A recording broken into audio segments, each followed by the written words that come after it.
So I'm going to go to Course Tools Content, Unit 1, grab Chapter 2, and here we go. The parts of a C++ program.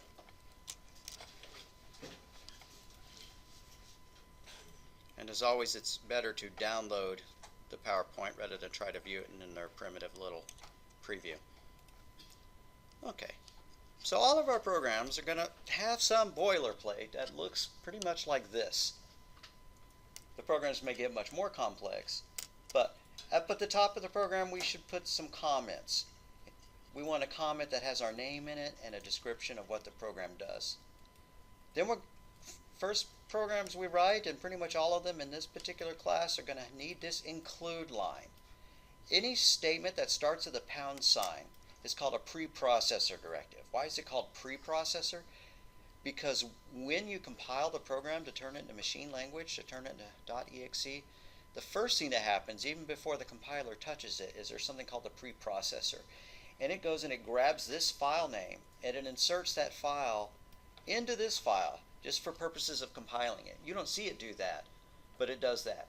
So whatever is in the IO stream header file gets temporarily placed in this file in order to compile it. And that gives us abilities. It gives the program capabilities that are stored in the IO stream library. And then to make things easier, we will sometimes add the line using namespace.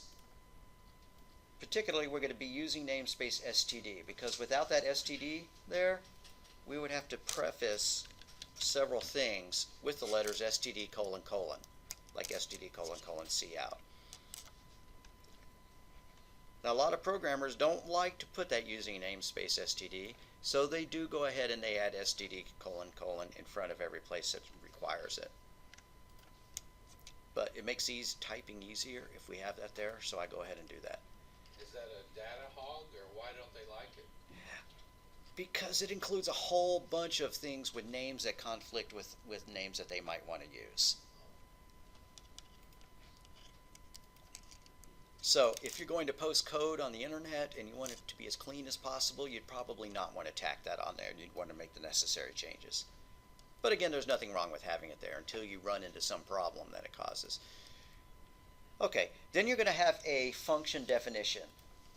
All C++ programs that we write have to have a main method, a main function. The way you define a function is you give it a data type that it's supposed to return, and then you give it a function name, and then you use some parentheses. You can put some stuff into parentheses if the program is going to take command line parameters.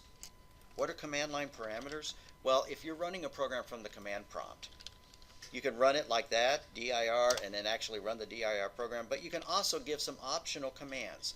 If I want my files to be sorted by name, I can do dir/on. If I want to do a dir and get all the subdirectories, I can do dir/s. And of course, it's going to go for a long time because there are a lot of subdirectories. Those slashes are additional parameters being passed into the program that tell the dir program what to do. Those are called command line parameters. If we wanted our program to be able to accept command line parameters, we would tack some things in here between the parentheses. But we're not going to do that at first. So right now, this is going to be the definition of our main program, our main function. After the definition of your function, you have to use curly braces. Any statement before a curly brace will not have a semicolon, so we will not want to put a semicolon there. Similarly, if we had an if statement in here, we wouldn't. Let me show you. This is actually for the previous class, but I think it's okay to toss this. If you do this, if a is equal to 10, semicolon, print. Cool. Okay. Anytime you start indenting, it's because you put a brace there. Anytime you have a brace, the line before it will not have a semicolon. And I guarantee that some people are going to do that, and they're going to wonder why their program doesn't work correctly. So you'll raise your hand, I'll come back there, and I'll have to spot that for you. Save yourself some trouble and just remember if statements don't have semicolons after them. Anytime you start indenting a new level, you don't have a semicolon on the prior statement.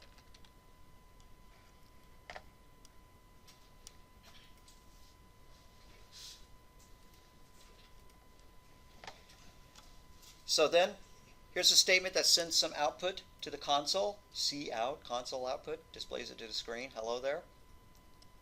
All of our directive statements, the ones like this, do end in semicolons. And then here's a return. Return says we're done with the main method and we're going to bail out. What is this 0? Well, functions can return values. In this case, this 0 is getting returned back to the operating system. And if you were writing a script that was running this program as part of a larger, more complex system, you could check the return code. So you could decide that, well, if I call my program and it gives me a 0, that means everything's okay. But if it returns a non-zero error code, I better print out an error message to let the system admin know that they need to fix something. We're not going to be doing that. So return 0 for our main function will always be good enough. Okay, so special characters. Double slash, 2 slashes. Those are forward slashes. Those are the ones that go underneath a question mark on your keyboard. That's the beginning of a comment.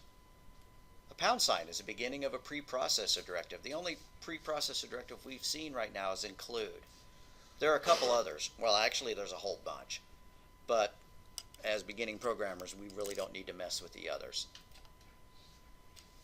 Pound sign. Nowadays, we call it the hashtag. Okay. Greater than and less than.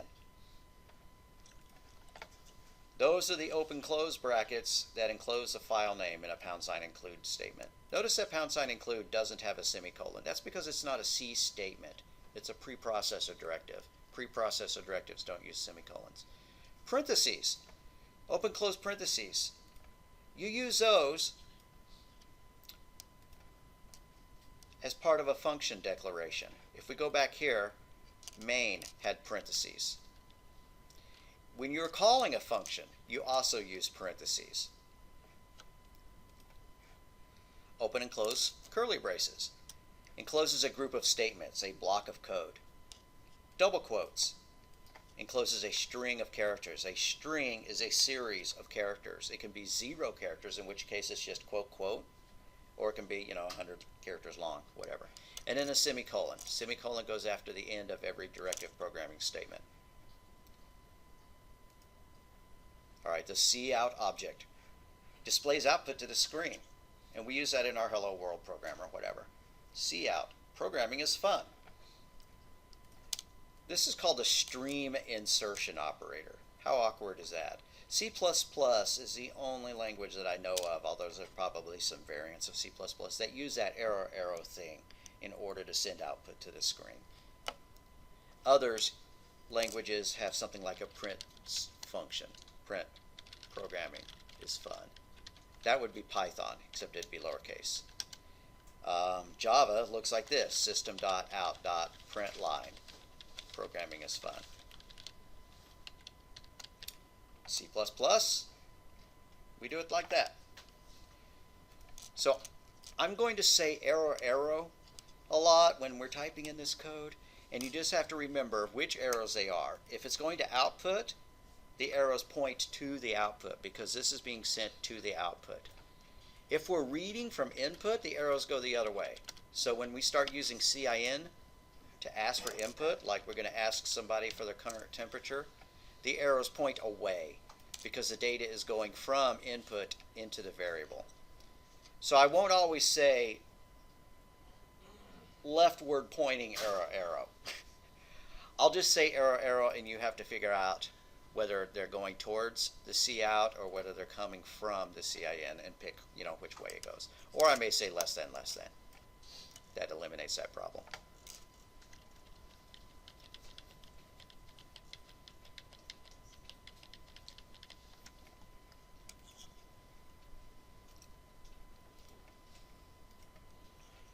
You can send more than one thing to cout. Here's an example of sending several different things. 2 different strings. Each one is separated by the Thanks. Go away. By the arrow. Let's go ahead and create a C++ program just so that we can monkey around a little bit. Go ahead and launch Visual Studio. Go to the Start box if you don't have it anchored and type in Visual Studio.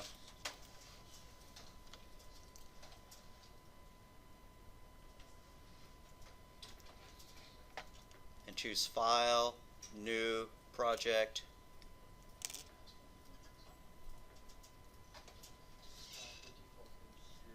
I haven't taken roll yet, by the way.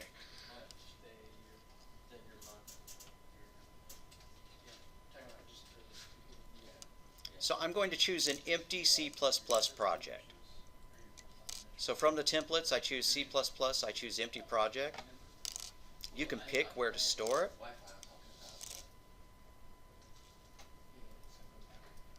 I don't think I want to store it in users local admin documents, so I'm going to click Browse and create a directory off my desktop. Now I have a C++ directory.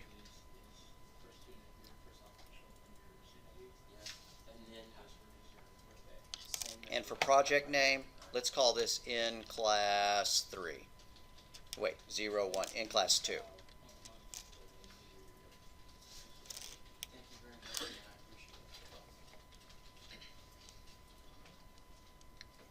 So we went to Visual Studio, we did new project, we chose the Visual C++, we chose empty project template. I changed the directory to my desktop, a C++ directory off my desktop. You can save it to a flash drive. That's just to get it out of the bowels of whatever directory it was saving it in. Give it a project name that's useful, like in class 2 or in class 2 followed by your initials. Click OK. It will create an empty project. Now we want to add a source code file. So in our little Solution Explorer here, hopefully it's here. If it's not, you can find it under View. View Solution Explorer. Right click on the thing that says Source Files and choose Add New Item. And we want a C++ file. So click C++ file and we can give it whatever name we want to at this point. Let's also call this one in class 2. So I typed in class 2 with no spaces in it. And it creates an empty file. And eventually I'm going to get so tired of typing this boilerplate stuff in that I'm going to have a file that I can just copy it out of Notepad and paste it. But I haven't done that yet. So I have a little bit of typing to do. # include IOStream. IOStream is what gives us cout and cin and that string class that we've been using or will use. Then we need a using namespace, std. Up at the top, we want to put a comment with our name. I'm Jeff Thompson. And we will put a program description. Right now, we're not really describing it because we're just going to be playing around. We'll go back in and we'll fill in the program description. I'm going to make a note here just to remind me to do that. Now I need to declare our main function. int main, all lowercase letters, parentheses, end parentheses, open curly brace, close curly brace. Now one thing we're going to add to our boilerplate, but the Mac users are not going to do this, is system, a call to the system function that says pause. That stops the window from closing the second that you run it. And as a matter of fact, that may be the problem that you are having when you're running it and you're not seeing any output as you're not seeing this. And then after system pause, we want to put return 0. This is pretty much our bare minimum. I'm going to copy all this stuff. I highlight it all with Control A. Mac users use CMDA. I'm going to copy it with Control C. I'm going to open Notepad. Go to the start, type Notepad. This is just for my own benefit later. I'm going to paste it all, and then I'm going to do a save as and save this to my C++ directory, and I'm going to call it boilerplate.txt. Because I'm going to wind up typing this over and over and over. Okay, so there's my program. What does it do? It doesn't do anything. It just displays a pause message.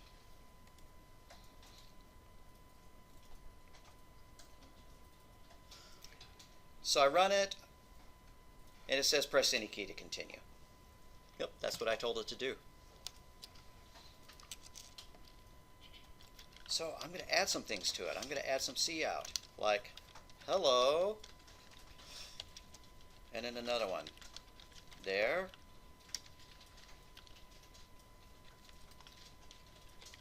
My name is, and another one, Mud. Or if you like Princess Bride, you could put, my name is Inigo Montoya, you killed my father. There we go. Now this is going to look kind of bad. It's not going to be properly spaced. But I'm going to press the green local Windows debugger again. It runs and it says, hello there, all jammed together, period. My name is Mud. Press any key to continue. Now that's all in one line. It's not spaced out right at all. I need to add some spaces to make this look prettier. So I'm going to put a space after the word hello, and I'm going to put a \n. The backslash is the one under the backspace key above enter. And then I'm going to put a space here after the word is. Just a few changes to make it look easier, to make it look better. Now when I run it, there we go. Let me see if I can change the properties of this command window so that it's easier to read.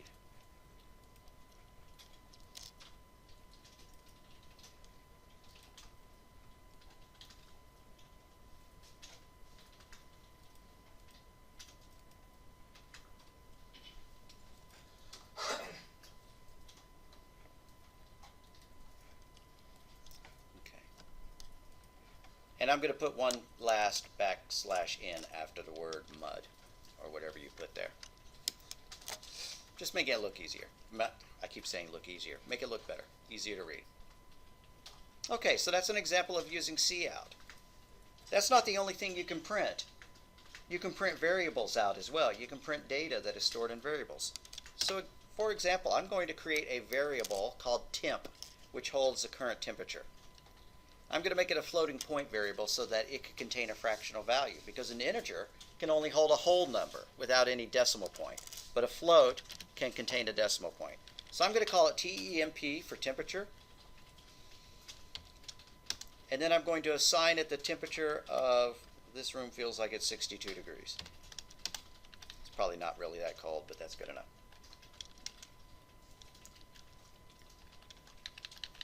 Now I want to print a message that tells me what the temperature is. The temperature is temp endl.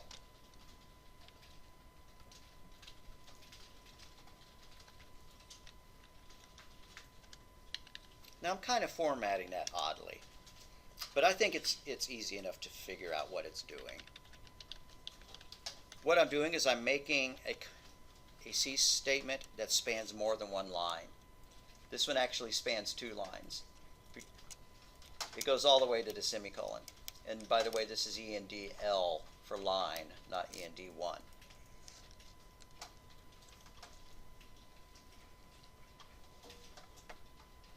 Now it'd be better if the program asked for the temperature rather than just assuming it's 62. I have hard-coded the number 62 in it. If you hard-code a number in, that's called a literal. This is a numeric literal. It's literally hard-coded into the program. If it was a string, it's called a string literal. Anybody need help getting this code to compile?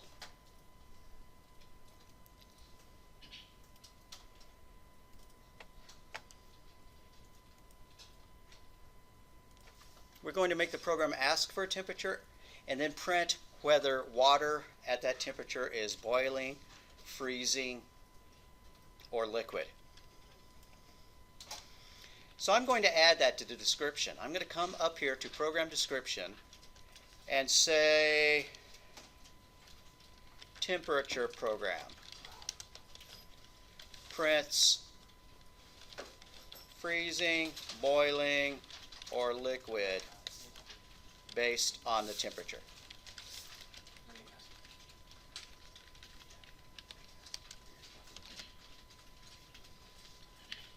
So when you're commenting, there's no slash asterisk? There is if you want to. If you want to do it that way instead, you can. This is a multi-line comment. You can do that. Oh.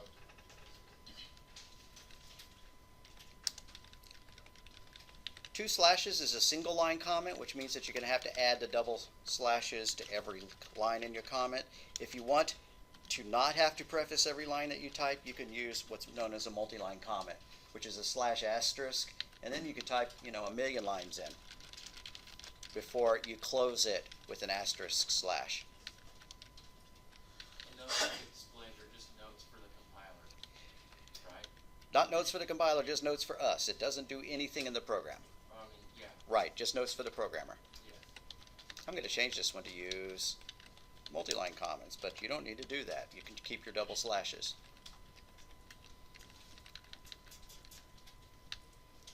Okay.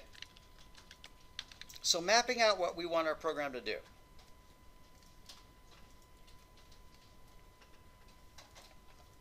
I'm going to put some comments here.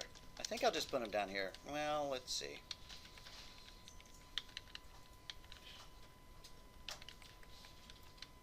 So right above that pause statement,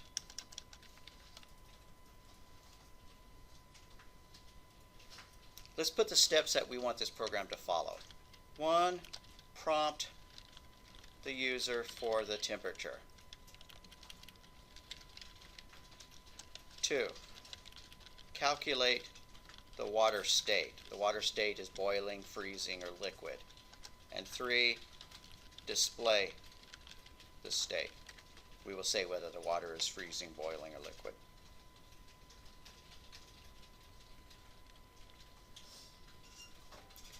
Now we really don't need that silly stuff about my name is mud.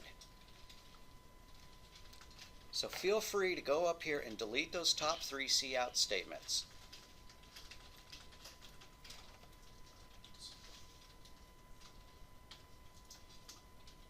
We also don't need this line that says temperature is equal to 62. Why don't we need that line? We're going to ask the user for that temperature. And lastly, we don't need this cout statement. This is looking pretty skimpy now. Now all our program is a variable declaration, 3 comments, and then a call to system pause. So you're saying, why did I type all that stuff in? Well, we were displaying cout. But now we're changing courses. We're actually writing something useful. We need 2 variables, not just a temperature, but want a string to contain the word boiling, freezing, or liquid. I'm going to call that string state. So I'm going to type in the word string, followed by a space, followed by the word state.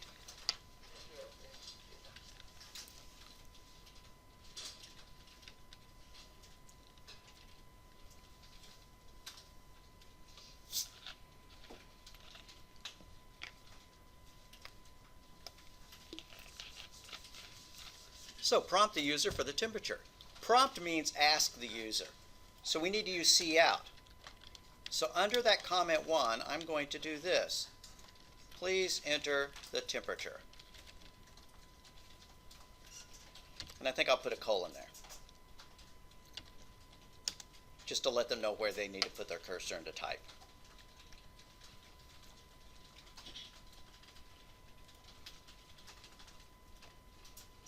And I know I type pretty fast, so if I'm getting too far ahead of you, let me know. I'm always willing to print it out or to pause and wait. Okay, now that we've asked them for the temperature, we need to let them type it in. You use cout to display output. You use cin to get input from the console, from the keyboard. We're going to read the temperature that they type into our temp variable.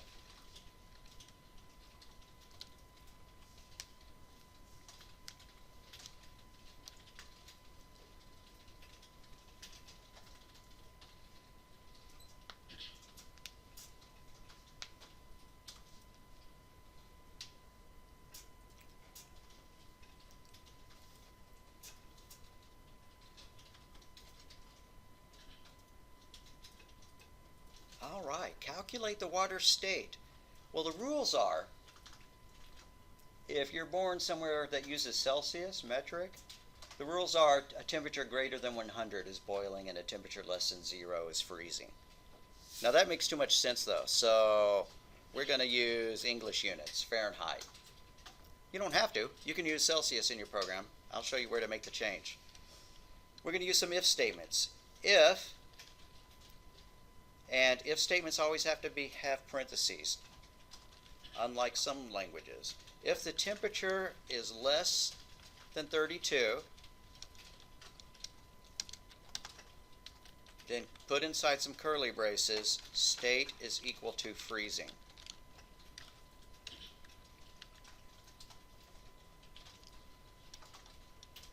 But obviously that's not the only possible state. We have to handle boiling and we have to handle liquid. Else, if temperature, if TEMP is greater than 212, state is equal to boiling. Else, the last thing we're going to do is if neither one of those things are true, then it's a liquid.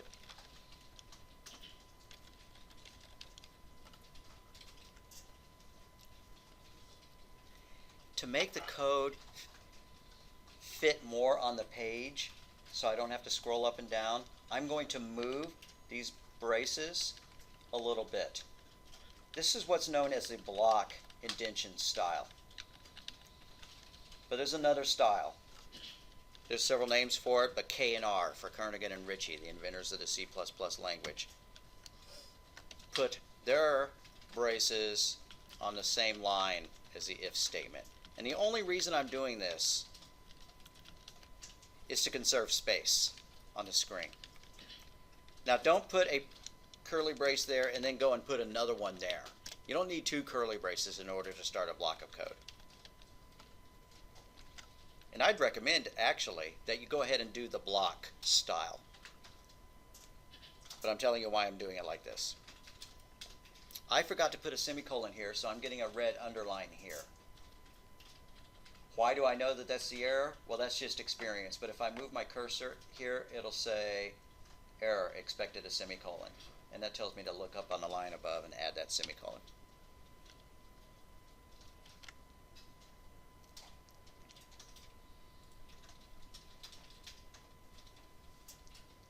Now, truth be known, if you have a block of code inside of an if statement that is only one line, you can do away with the braces entirely.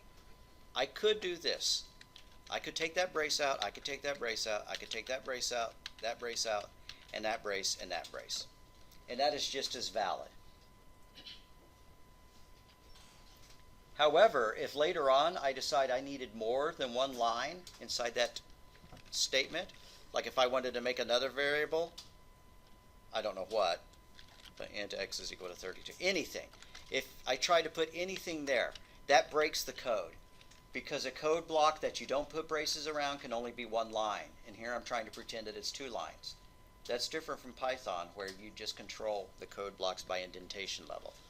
So I'm going to undo all those changes and put my braces back. It's never a bad idea to put braces. But if it's only one line of code, you could forego the braces. Alright, so we've done step 1. We prompted the user for the temperature. Step 2, we've calculated the water state.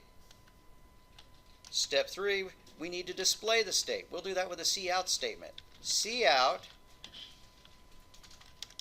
the water is, followed by a space, followed by a close quote, and then arrow, arrow, less than, followed by the variable name that contains the state of the water, which is state, and then arrow, arrow, ENDL. Now I seem to have some kind of error for some reason. It's underlining the arrow, arrow. Oh, that's semicolon. Just semicolon. Thank you. There. You're going to go away now, right?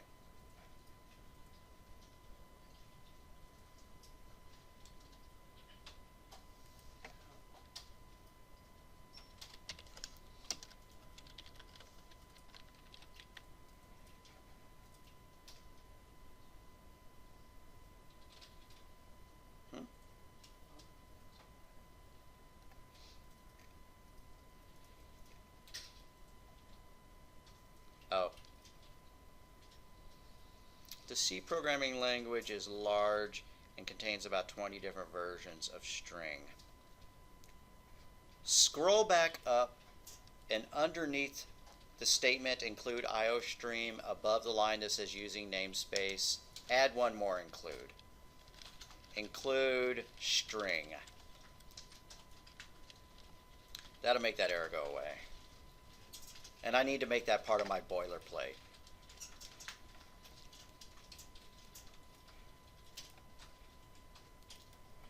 So I'm going to go back to my boilerplate, and above the line that says using namespace, I'm going to do include string. Without that, we're using a different string class, one that is not compatible with cout. Well, it could be made compatible, but not by default. All right, that fixes that error.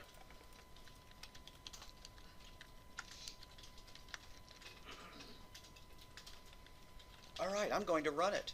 I'm going to press the green arrow here, or if I can't find the green arrow, I'm going to choose debug, start without debugging. Please enter the temperature. Well, right now it's really hot. It's 500 degrees. The water is boiling. Now, since we have three different choices, we want to test all three options.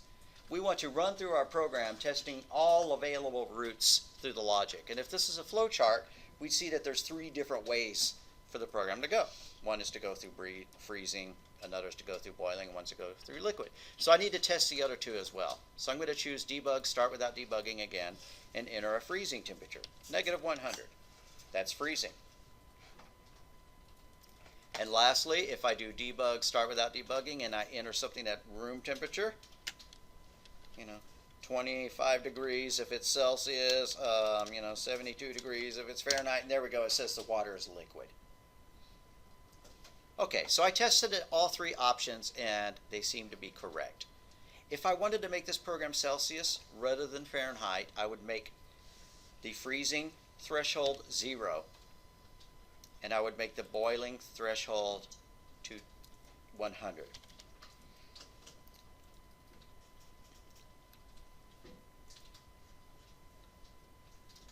Now I'm getting a horrible urge to use the preprocessor so that we could flip a switch that would say whether this is supposed to be in Fahrenheit or Celsius. But I'm not going to do that. I'm going to resist the urge. Just put whichever one you like. It would be nice if we displayed the temperature back, but we know what the temperature is because they just typed it in, hopefully. Please enter the temperature. We type in 35. We don't need to say the temperature is 35 and the water is liquid. Tempted to do that, but we don't need to.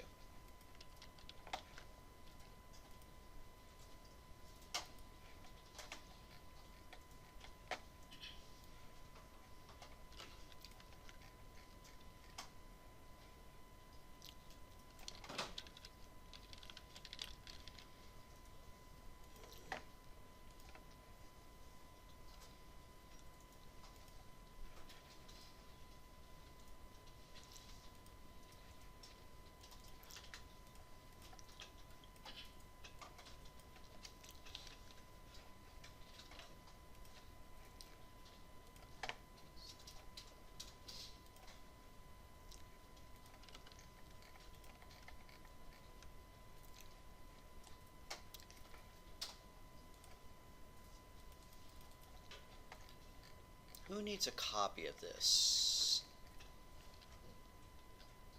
Anybody want to print out? Okay, one. Do you need one? Two. I'm going to print out 3 just in case someone's too shy to raise their hand, but we'll actually.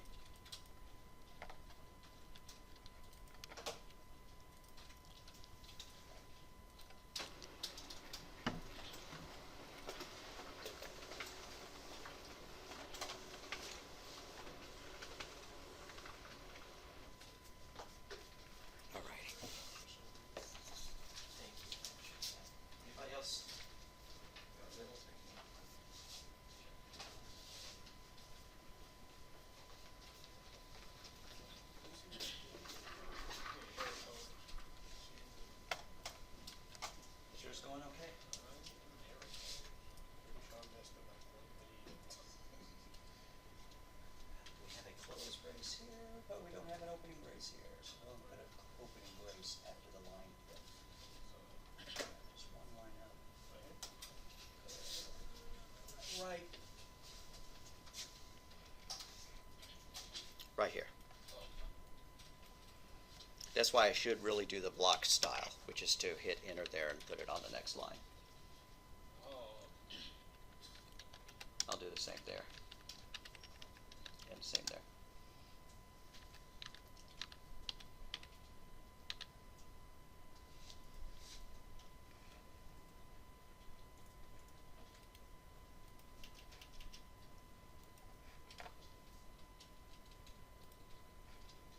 Before we leave, I'll give you some homework, and the homework assignment is going to be to use the same structure of the code, but it's going to ask you for something else. It's not going to ask you for temperature, it's going to ask you for a different data type. And then what it prints out is not going to be freezing, boiling, or liquid. It's going to be something else. And I'll give you the specs for that, but if I tell you what it is right now, then you'll ignore me and just do the homework right now. So we're going to hold off on that. We'll find that in that Dropbox We need to make a Dropbox for this, don't we? Let's go for look. the homework.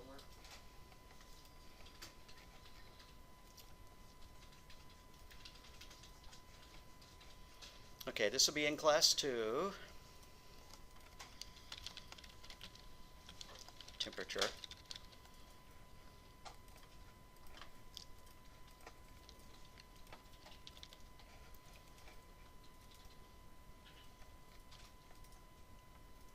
And yes, before I leave tonight, there'll be a homework 1 assignment, which will be the correction for this one. I mean, not the correction, the modification of this one to do what you want it to do.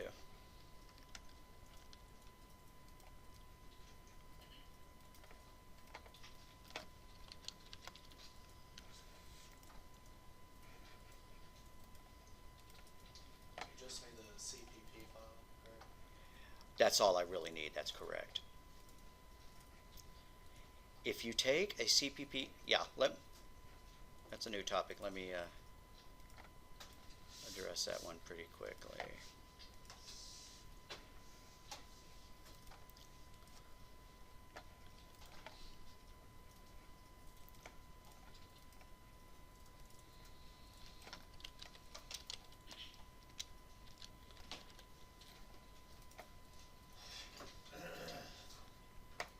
All right, when I'm done, I want to upload this to the Dropbox. So I'm going to click View. I'm going to go into the Dropbox, find the folder in class 2, refresh the Dropbox if you don't see it. I need to give the CPP file there, or I could zip up the entire project. I'm going to do both actually. You don't have to. I'm going to do Add File, Upload. And I'm going to go and find my C++ directory where I saved this file. It was called in class 2. I need to go find it. I double click. The project name was in class 2. The subdirectory is in class 2. And then I'll see in class 2.cpp. If you're not seeing file name extensions there, we need to make the change so that you can see extensions. And then I click Add, and that adds it. But if you want to upload the entire project folder, the entire solution folder, that's not a bad thing to do at all. But to do that, you should close Visual Studio just to make everything is saved. Then when you click Upload, go back and find your directory. It's still in my C++ directory. Right click on it and do 7-zip add to archive. Or you could try send to compressed zip folder. That's what you'll do at home if you don't have 7-zip installed. However, we were getting error messages when we did this last time. I'm going to try it right now. So I right click on it, I do send to compressed zip folder. You Mac users, you don't need to send me a project folder, just give me the CPP. And it creates a zip file. In this case, it did not give me an error, and that's what you'll upload. So now I have both the entire project and just the CPP file. So there's no way I can go wrong there. Now say you go home and you want to work on this program more, and you don't have the project for it. What you do is you save the CPP file. See, now that I have my Dropbox here, I can go and I can click on Submissions. I can get that CPP file. I click on the CPP, I save it somewhere, and then I go into Visual Studio, and you can't just open the file. This is the wrong thing to do. Don't do this. Don't do Open File. Go out and find that CPP file.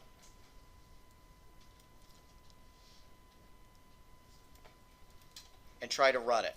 It's not going to work. You'll see this weird thing that says attach debugger. You'll see something under debug. Nothing will work. And the reason for that is that Visual Studio doesn't know what kind of code this is right now. You'd think it would, but it has to have an entire project. So since we don't have the project, you do the same thing we did before. You do new project, choose empty project, give it a name, give it a nice place to store it. You click OK. Now we need to add that file. You could either just drag and drop it into the source file directory, or more reasonably, right click on source files and choose add existing item. And then go and find that file. Mine's in the desktop. In class 2 CPP. There we go. Now it's there. And I can go ahead and build and compile it and it'll run. So just remember that. If you have a CPP file and that's all you have, you're going to have to create a new project in order to get it to compile.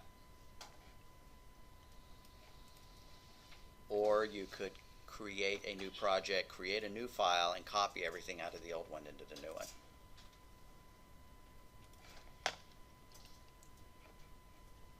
Alright gang, we have talked about the cout object. Why does this produce just one line of output, these two statements? No space, no slash in. Yeah, there's no /n, there's no ENDL, so nothing is ever sending it to the next line. It's like typing a whole bunch of stuff but not hitting the enter key. Now here, of course, they have to come up with a fancy word for it. ENDL manipulator. ENDL will go to a new line of output. It's just like hitting the enter key. It's the same thing as a /n inside of a string. So if we do programming is ENDL and then we do fun, it says programming is, and then on the next line it says fun. You don't put quotes around ENDL. If you do, it'll print out the word ENDL. /n escape sequence. Why is it called an escape sequence? Well, when you're processing a string of characters,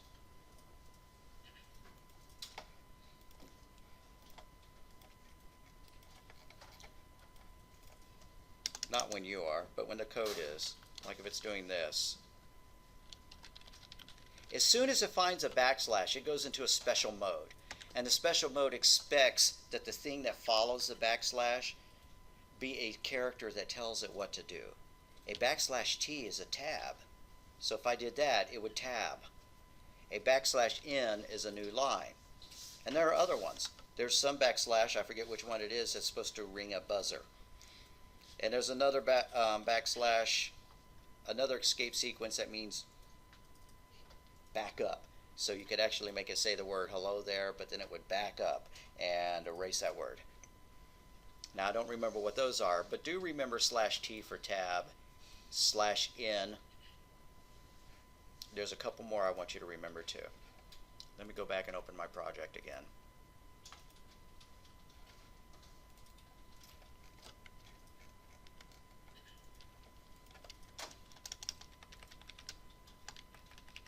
So cout hello \n there \n. That will print the words hello there. I'm going to delete the rest of the program, leaving my pause and my return. So /n is an escape sequence, meaning insert a new line. It escapes the current mode of processing to do something special, which is to put a new line there.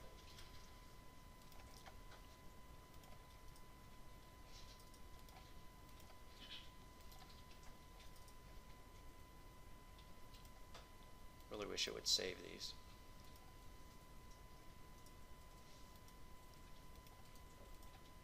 Good enough. Another one is /t, which stands for tab. Hello there. I'm going to put another /t that says student. Hello there, student. So when I run it now, it tabs rather than just hitting the space.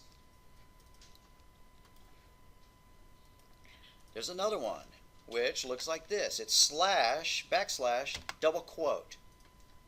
Now that prints a quote. Let me make a reasonable use of that.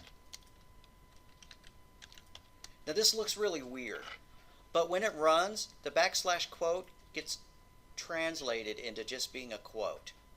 So when this prints out, it prints, hello there, quote, student. Why would you use a backslash quote to represent a quote? Well, because it wouldn't work otherwise. What if I tried to make it say, hello there, student, but I didn't use those backslashes? Hello there, quote, student. Backslash n. All right, that's not even going to compile. What's wrong with this code, this first line? Yeah, that's out of the quote. It saw that double quote and it thought that it ended that string. So in order to convince it that it's not ending the string, we prefaced this quote with a backslash. That says, oh, by the way, this is really an escape sequence that's supposed to print a double quote. And there you go. So if you need to print out quotes, quote signs, preface them with backslashes.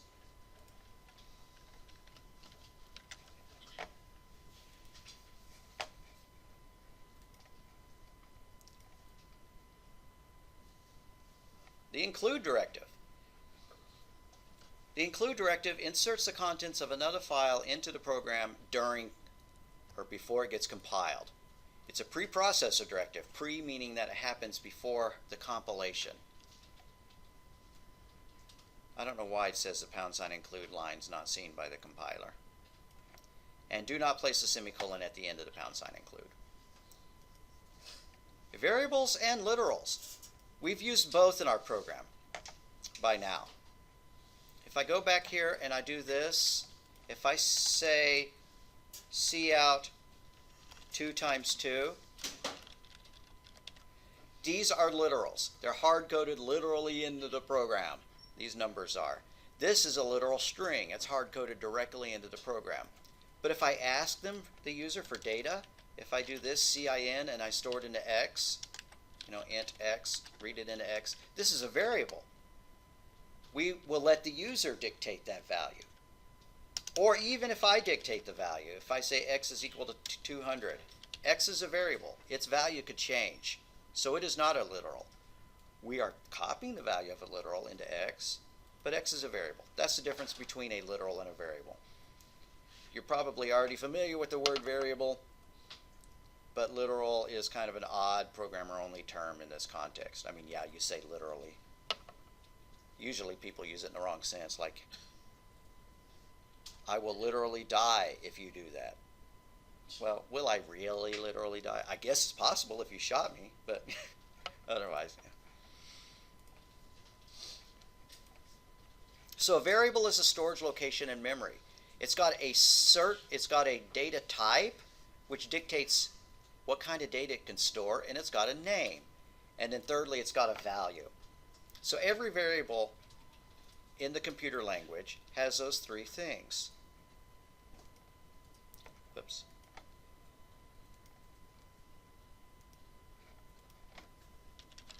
Every variable has three components. The first one is a data type, like int,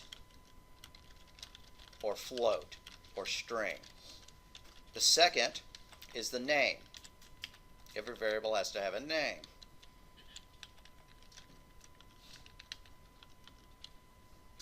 There are such things as anonymous variables which do not have names, but not in this language and not in this class. Okay. So then we have, yeah, actually you could probably do them in this language, but anyways, you have the name. And the names follow special rules. You cannot start a variable name with a number. And then 3 is a value. If you don't give it a value, it is uninitialized, which means that the compiler picks a random value, whatever is in memory. The data type dictates what type of data is stored in it. An int, an int, is a number without a component, without a decimal point. A float is a floating point number that can have fractional values, decimal point. And a string is a series of characters. So rules for naming. You can use letters, They don't even have to be English letters. So if you have a Korean keyboard, you can give your variables Korean, names. They can be digits, like 1 through 9, or excuse me, 0 through 9. And they can be two special symbols. They can be the underscore or the dollar sign. Now, if you use dollar signs in your variable names, people are going to look at you like you're crazy. But underscores people do use, or at least they did in the past. Like, you could do this, int water underscore temperature. You're giving the variable a very good name. You know what temperature it is. It means water temp. That's a better name than just temp. Like, what is temp? Water temperature. That's a very good name. However, programming styles have changed. Naming conventions have changed. And nowadays, a lot of programmers would do this instead. Water temperature. They take the underscores out, and then they capitalize all the words in the variable name except for the first one. But both of these are valid. If you want to use underscores, I'm totally down with that. If you want to use capital letters, I'm down with that too. Don't start your variable names with an uppercase letter, though. That's reserved specifically for naming classes. We haven't talked about classes yet, but just start all your variable names with lowercase letters. So your rules for naming is that it can be composed of letters, digits, and symbols, but it cannot start with a number. So you can't say float 1982 tax rate. That is an invalid variable name. If I wanted to correct it, I would have to make it tax rate 1982. Something like that. This is invalid. That's why it's underlined. And this is valid.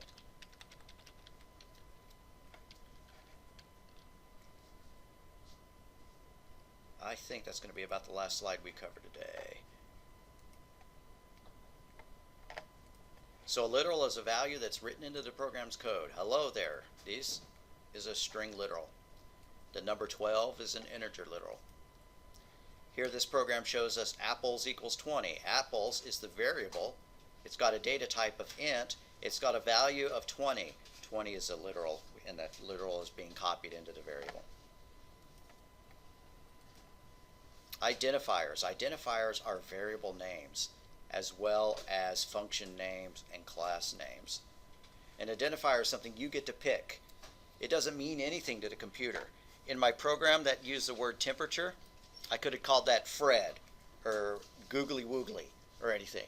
Of course, you want to choose good identifier names. You want to choose good variable names. Okay, that's enough. We'll stop there. Your homework assignment is going to be to take that code that you used, that you wrote as an example, and I've pasted it into the programming assignment, that water temperature one. But it's going to do something different.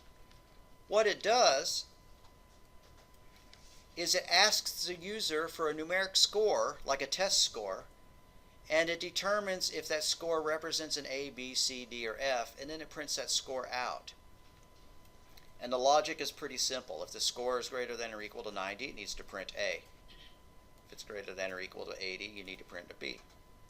Else, if it's greater than a 70, C. Else, if it's 60 or above, it's a D. Otherwise, if none of those cases are true, it's an F. And you can see that that's awfully similar to our temperature program, right? Except you're not going to ask them for the temperature, you're going to ask them for the score. And once you get the score, stored in a variable called score, and use some if statements to assign a variable called grade. Our output was called state. Why would you call it state when you're talking about grades? Instead, you're going to call that variable grade. And then the last thing it needs to do is print the grade out. So we will make that due Monday at midnight of next week.